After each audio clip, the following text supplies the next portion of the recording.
10x10ची खोली. बाथटब ठेवता येईल इतकी मोठी मोरी नाही.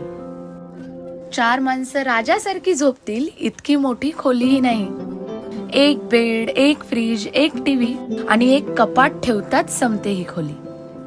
मग पाहुणे आल्यावर पोटमाळा घेतो 1 BHKच्या बेडरूमची जागा. आपलं घर छोटं आहे म्हणून करून घेत नाही कोणी मनाचा त्रागा.